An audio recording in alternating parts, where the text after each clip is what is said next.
আসসালামু আলাইকুম। জিসানস ইংলিশ এর পক্ষ থেকে আপনাদের সকলকে স্বাগতম। আজকে আমরা নবম দশম শ্রেণীর unit 2 lesson 1 English first paper বইয়ের ক্লাইমেট চেঞ্জ পড়ব। প্রথমে আমরা শুরু করছি। The greed of the mighty rivers, প্রমাত্তা নদীগুলোর লোভ। Meherjan lives in a slum on the Sirajganj town protection embankment. Meherjan Sirajganj শহর রক্ষা বাঁধের উপর একটি বস্তিতে বাস করেন। এখানে এমব্যাঙ্কমেন্ট অর্থ হচ্ছে বাঁধ, টাউন প্রোটেকশন এমব্যাঙ্কমেন্ট অর্থ শহর রক্ষা বাঁধ, স্লাম অর্থ বস্তি। আমরা পরবর্তী লাইনে যাই। The whispering wind from the river Jamuna makes the fire unsteady. এখানে হুইসপারিং ওয়েন্ড অর্থ হচ্ছে শোষো বাতাস, আর আনস্টিডি অর্থ অস্থির বা কাঁপা। আমরা পুরো অর্থ পাই, যমুনা নদী থেকে আসা শোষো বাতাস আগুনকে অস্থির করে তোলে। The dancing flames remind Meherjaan of the turmoil in her life. আগুনের এই নাচ মেহেরজানকে তার জীবনের বিশৃঙ্খলার কথা মনে করিয়ে দেয়। এখানে ড্যান্সিং ফ্লেমস অর্থ হচ্ছে আগুনের নাচ, আর টার্ময়েল অর্থ বিশৃঙ্খলা বা গোলমাল। Not long ago, Meherjan had everything: a family, arable land, and cattle. খুব বেশি দিন আগে নয়, মেহেরজানের সব কিছুই ছিল: পরিবার, চাষযোগ্য জমি এবং গবাদি পশু। এখানে arable land এর অর্থ হচ্ছে চাষযোগ্য জমি। The erosion of the Jamuna gradually consumed all her land property. যমুনার ভাঙন ধীরে ধীরে তার সমস্ত জমিজমা গ্রাস করে নিয়েছে। এখানে ইরোশন অর্থ হচ্ছে ভাঙন, গ্রাজুয়ালি অর্থ ধীরে ধীরে, এবং কনজিউমড অর্থ গ্রাস করে নেওয়া বা খেয়ে ফেলা। আচ্ছা, আমরা পরবর্তী স্লাইডে যাব। ইট finally claimed her only shelter during the last monsoon. গত বর্ষায় এটি অবশেষে তার একমাত্র মাথা গোঁজার ঠাঁইটিও কেড়ে নিয়েছে। ক্লেইমড অর্থ দাবি করা, এবং মনসুন অর্থ বর্ষাকাল। এরপরের লাইনে আছে, it took the river only a day to devour Meher's house, trees, vegetable garden and the bamboo bush. নদীটির মেহেরের ঘরবাড়ি, গাছপালা, সবজি বাগান এবং বাঁশঝাড় গিলে খেতে মাত্র একদিন সময় লেগেছিল। এখানে ডেভর, ডেভর অর্থ হচ্ছে বিনাশ করা বা গোগ্রাসে গেলা। আচ্ছা, তারপরের লাইনে আছে, she had a happy family অনস।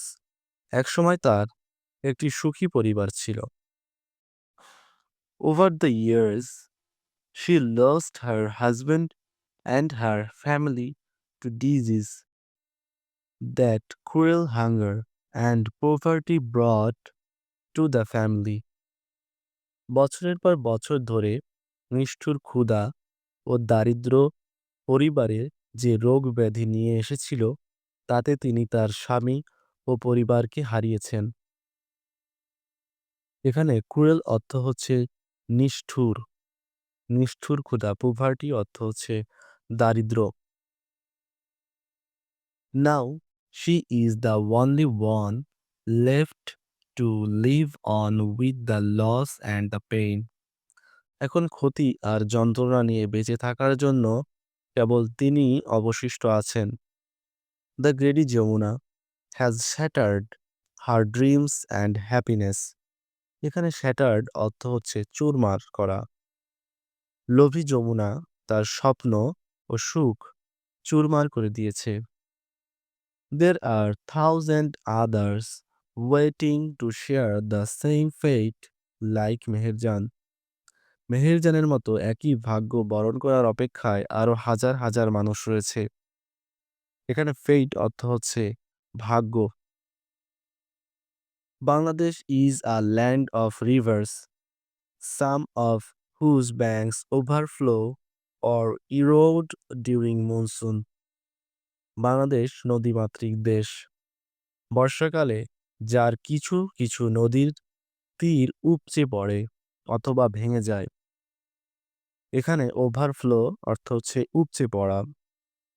Erode অর্থ ক্ষয় হওয়া। Erosion is a harsh reality for the people living along the river banks. নদীর তীরে বসবাসকারী মানুষের জন্য নদী ভাঙন এক রূঢ় বাস্তবতা। ইরোশন অর্থ হচ্ছে ভাঙন। উম, নদীর তীরে বসবাসকারী মানুষের জন্য নদী ভাঙন এক রূঢ় বাস্তবতা। During each monsoon, any more villages are threatened by the mighty rivers like the Jamuna, the Padma, and the Meghna. প্রতিটি বর্ষায় যমুনা, পদ্মা এবং মেঘনার মতো শক্তিশালী নদীগুলোর কারণে আরও অনেক গ্রাম হুমকির মুখে পড়ে। এটা থ্রেটেন্ড অর্থ হচ্ছে হুমকি স্বরূপ। It is estimated that river erosion makes at least 1 lakh people homeless every year in Bangladesh. ধারণা করা হয় যে বাংলাদেশে প্রতি বছর নদী ভাঙন অন্তত 1,00,000 মানুষকে গৃহহীন করে। এস্টিমেটেড অর্থ হচ্ছে অনুমান করা বা হিসাব করা। আর ইরোশন অর্থ নদী ভাঙন। In fact, river erosion is one of the main dangers caused by climate change. প্রকৃতপক্ষে ইনফ্যাক্ট অর্থ প্রকৃতপক্ষে নদী ভাঙন রিভার ইরোশন জলবায়ু পরিবর্তনের ফলে সৃষ্ট প্রধান বিপদগুলোর মধ্যে একটি। If we can't take prompt actions to adapt to climate change, there will be thousands of more Meherjans in our towns and villages every year. জলবায়ু পরিবর্তনের সাথে খাপ খাইয়ে নিতে যদি আমরা দ্রুত পদক্ষেপ নিতে না পারি, তবে প্রতি বছর আমাদের শহর ও গ্রামে আরও হাজার হাজার মেহেরজান তৈরি হবে। এখানে প্রম্পট অ্যাকশনস অর্থ দ্রুত পদক্ষেপ এবং অ্যাডাপ্ট অর্থ হচ্ছে খাপ খাইয়ে নেওয়া। তো এই ছিল আজকের আমাদের ইউনিট 2 ক্লাইমেট চেঞ্জ লেসন 1 এর the greed of the mighty reverse. তো ক্লাসটি যদি ভালো লেগে থাকে তাহলে চ্যানেলটিকে সাবস্ক্রাইব করবে এবং শেয়ার করে তোমার বন্ধুদের মাঝে ছড়িয়ে দিবে এবং বেল আইকনটি প্রেস করে পরবর্তী ভিডিওর আপডেট জানতে প্রেস বেল আইকনটি ক্লিক করো। এভাবে এই নবম দশম শ্রেণীর ইংলিশ প্রথম পত্রের ধারাবাহিক ক্লাস প্রোভাইড করা হবে তোমাদেরকে। তোমরা পরবর্তী ক্লাসের আপডেট পেতে চ্যানেলটিকে সাবস্ক্রাইব করো এবং লাইক দিয়ে চ্যানেলটির পাশেই থাকো। ধন্যবাদ সবাইকে। আজকের মতো এই পর্যন্তই বিদায় নিচ্ছি। আসসালামু আলাইকুম।